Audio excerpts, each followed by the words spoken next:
would you like to come to Cape Town to help train?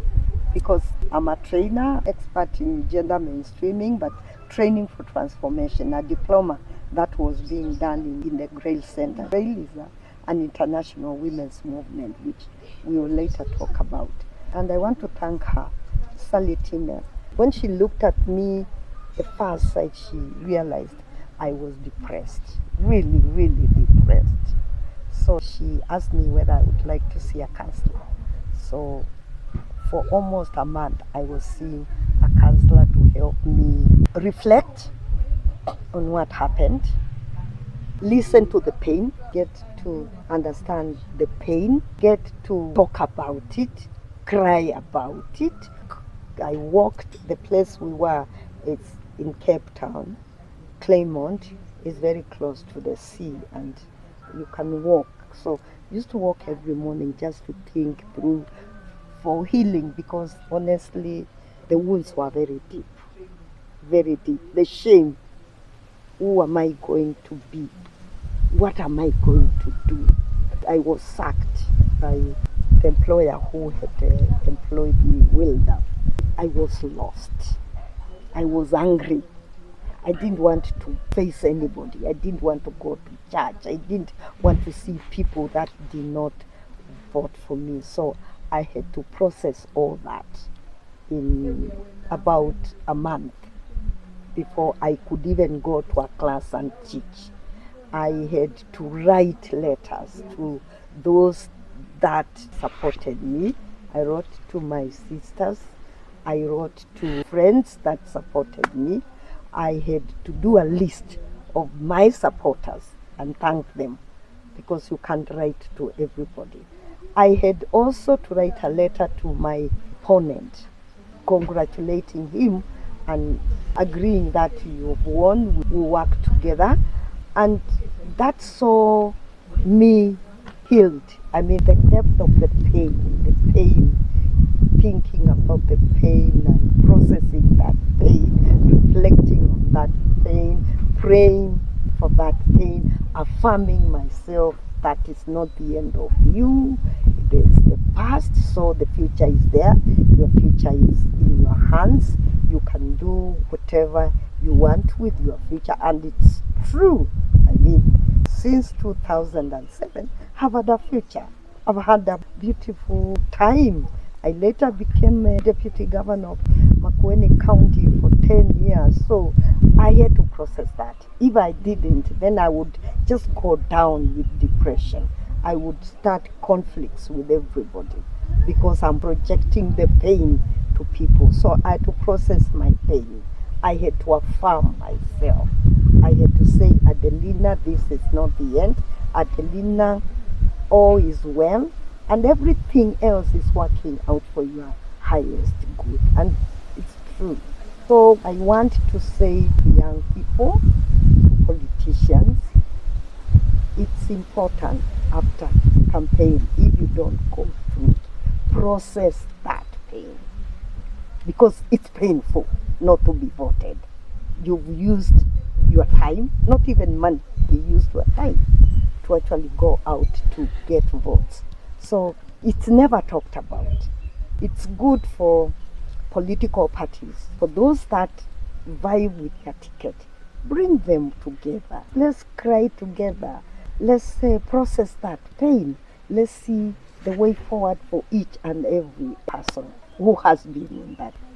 Now, we go to the last question. In your book, we learned that you played a forefront role in compiling the 2010 Constitution together with other women and, of course, men. And again, you have been the Deputy Governor Makueni County for 10 years.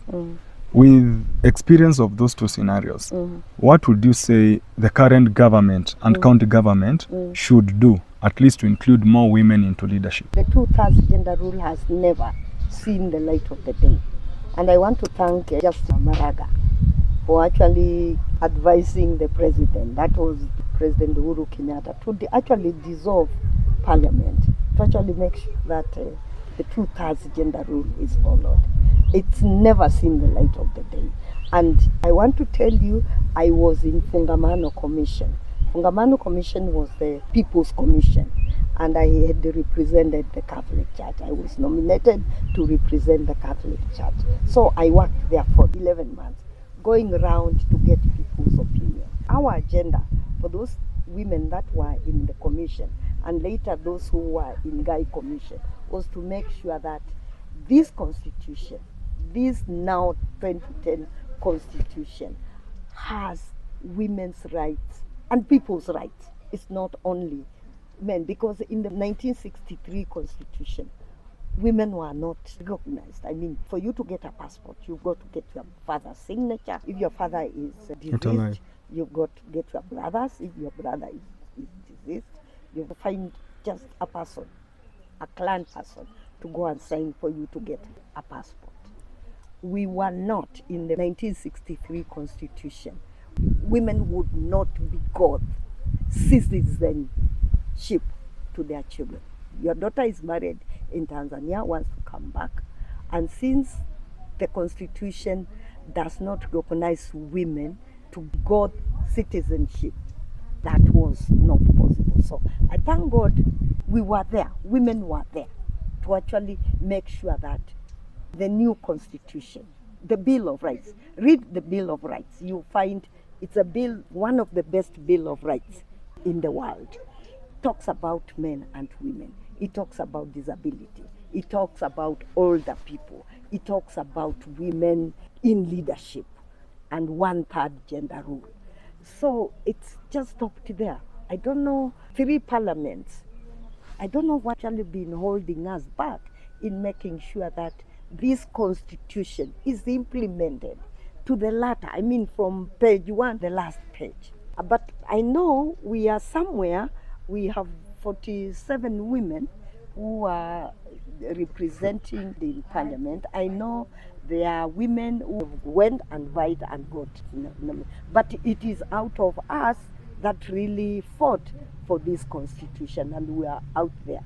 But then it really beats me up when you hear the people that really fought for this constitution. You don't hear lots of women, you hear the Orengos.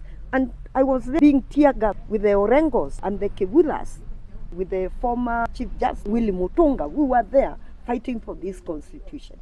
Still, I'm trying to say invisibility of women is still, we are not yet there. Look at Wangari Maathai. Wangari Maathai won the Nobel Prize. But even with Nobel Prize, it's not something that is celebrated. Winning a Nobel Prize, it might be the end of the world before you see another woman winning a Nobel Prize. So what I'm trying to say is that the invisibility of women continues. I'm looking at social media about our work in Makueni County, Professor Kivutha Kibwana and me. But what you hear is Professor Kivutha Kibwana. If I were not working with him in a team, if I was like, I decided to give him trouble, I would. I'm not talking about Professor Kivutha Kibwana or the Orengos. I'm talking about this society. This society must start recognizing women. And this Kenya must implement the constitution to the latter. The 2/3 gender rule everywhere. I mean, in this county, only one woman has been elected for the last 10 years. Only one, and 30 wards. And I know there are wards where no woman has been elected. Still, we hold the view that women are not leaders. Women cannot lead. We still hold the myths, the stereotypes still continue. We are somewhere, I know. But a lot has to be done. The journey is not halfway. Even it's not quarter way. Even it's not 1/3. A lot has to be done to actually give women the position. We need 2/3 gender rule everywhere. And I'm wondering, even now the president we have, you know, if we did that, he would be 2 term. But now it's 1 term, because women are going to say 1 term. Give us the 2/3 gender rule, then we can understand you. Wow, that's amazing. I like this book review and also your feedback. You can get this book at Textbook Center You can get it at Prestige. You can get it at Kibanka Books stores. You can get it at Somanami. You can get it at Cleanma. You can get it at every major bookshop in Nairobi and also Mombasa and every other place. It's a great book. You have heard her explain about our story and key aspects affecting society. Thank you very much.